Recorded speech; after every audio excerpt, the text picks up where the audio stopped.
कौन कौन से गुण होने चाहिए और मुझे सर्वोत्तम शिष्य बनना है आप? सबसे सबसे पहला गुण होना चाहिए कि हमें कोई गुनाह ही नहीं है। तृणादपि सुदीचेन तरोरिव सहिष्णुना अमानिना मान देन कीर्तनीया सदा हरि। पहला ये होना चाहिए कि मैं किसी योग्य नहीं हूं, यही होना चाहिए। पूरे जीवन भर इसी को ढकते चले आए हैं कि हम किसी योग्य नहीं हैं, भीख मांग के खाना, अकिंचन भाव से रहना, 1 रुपया पास नहीं, 1 इंच जगह नहीं, ऐसे जीवन। अब भगवान को प्रकाशित करना था तो वो प्रकाशित कर दिया। अगर YouTube ना होता तो कौन जानता। भगवान को प्रकाशित करना था, कलयुग के यंत्रों का जमाना आया, देश विदेश बात फैल गई, तो वो योग्यता दिखाई देने लगी। नहीं तो सदैव ढक के रखा जाता है, अपनी सद्गुणों को ढक दिया जाता है। और सदैव जब वार्ता की जाती थी मैं बहुत अधम हूं, मेरे में कोई सद्गुण नहीं कि मैं आपको रिझा सकूं। प्रभु आप अपनी कृपा से रिझ जाओ और हो सके तो अपने योग्य बना लेना। मेरे में ऐसी क्षमता नहीं कि मैं आपको प्रसन्न करने वाले सद्गुण धारण कर सकूं, आप अपने योग्य बना लेना। तो बात सही रही। अगर अपने में सद्गुण दिखाई देने लगे तो अहंकार आ गया, तो सब दोष आ गए, फिर पतन हो जाता है। तो उपासक को चाहिए कि अपने में कोई सद्गुण है ही नहीं ऐसा वास्तविक दिखाई दे। सत्य कहते हैं जब गुरु कृपा होती है ना तो अपने में सद्गुण नहीं दिखाई देते, क्योंकि अपना कुछ रह ही नहीं गया। अभी हृदय भगवान का, मन भगवान का, जीवन भगवान का, तो लगता है वो अपनी जगह में आके बैठ के बोल रहे हैं तो मेरा क्या सद्गुण है उसमें। वो अपना प्रभाव फैला रहे हैं तो मेरा क्या उसमें प्रभाव है तो उनका सारा प्रभाव। तो ऐसा रहता है। तृणादपि सुनीचेन, तृण ते नीच अपन को कहत, शुभ अशुभ न जान। अपने को तृण से नीच समझना सबसे बड़ा सद्गुण। और जहां दैन्यता होती है तो जैसे पानी कहीं छोड़ो वहीं जाएगा जहां निबान है, ढलान है, जहां गहरापन है, तो जो झुका हुआ है सारे सद्गुण वहीं आ जाते हैं। जो दैन्य है, सबको अपने से श्रेष्ठ समझता है, उसमें सारे सद्गुण आ जाएंगे दैवी संपदा के। और जो अपने में कुछ गुणों को लेकर अभिमान करता है तो सारे दुर्गुण उसमें आ जाते हैं।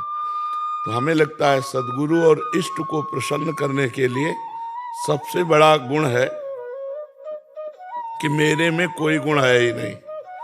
देखो ध्रुवदास जी महाराज इतने बड़े महान रसिक संत हैं, वो किशोरी जी से कह रहे हैं, सबे अंग गुण ही न हो ताको जतन न कोई, एक किशोरी कृपाते जो कछु होई सो होई। मैं समस्त अंगों से गुणहीन हूं, मेरे में कोई साधना का अंग नहीं कि हे किशोरी जो आपको मैं प्रसन्न कर सकूं। अब तो भरोसा केवल आपकी कृपा का है। और कितने बड़े महापुरुष हैं कि 42 लीला जैसे ग्रंथ की रचना की।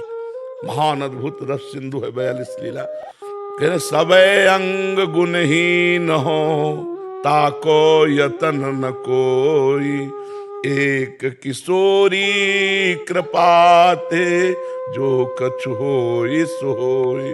सो कृपाति सुलभ नहीं ताको कौन उपाओ, चरण शरण हरिवंश की सहज ही बन्यो बनाओ। बोले वो किशोरी की कृपा भी ऐसे थोड़ी होती है। बोले जब हरिवंश महाप्रभु की शरण में हो जाए, चरणों का आश्रय ले ले तो फिर कृपा का अनुभव हो जाता है।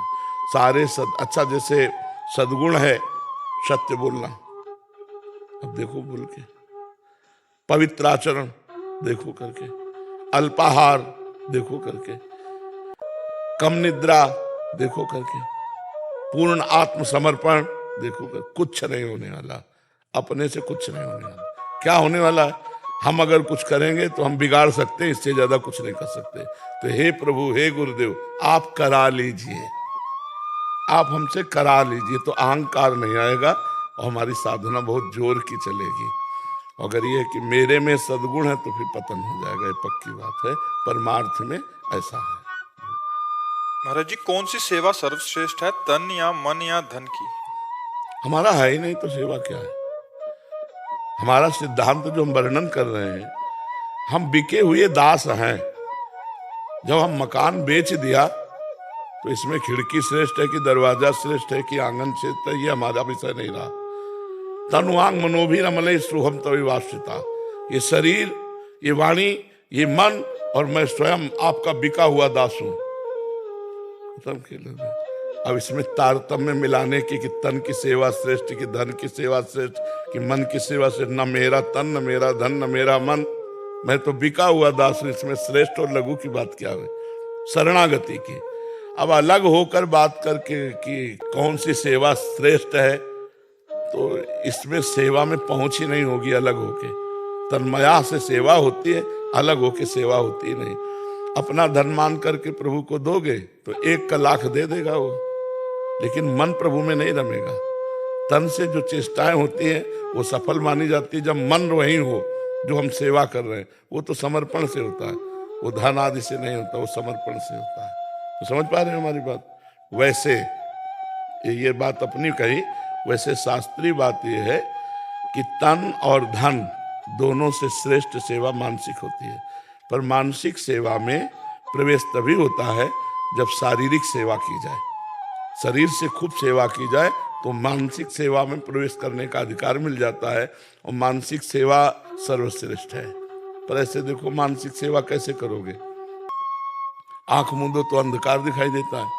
जब सेव्य नहीं आए, मान लो प्रिया प्रीतम सामने आ गए तो शुरू कर दी सेवा।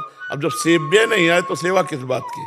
सर्वश्रेष्ठ सेवा मानसिक, द्वितीय सेवा शारीरिक, और तृतीय सेवा आर्थिक।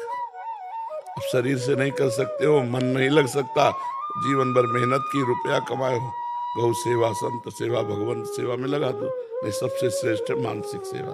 और वो जो बात पहले कही वो शरणागति की कही। ये हमारा कुछ है ही नहीं तो क्या सेवा? हम तो बिके हुए दास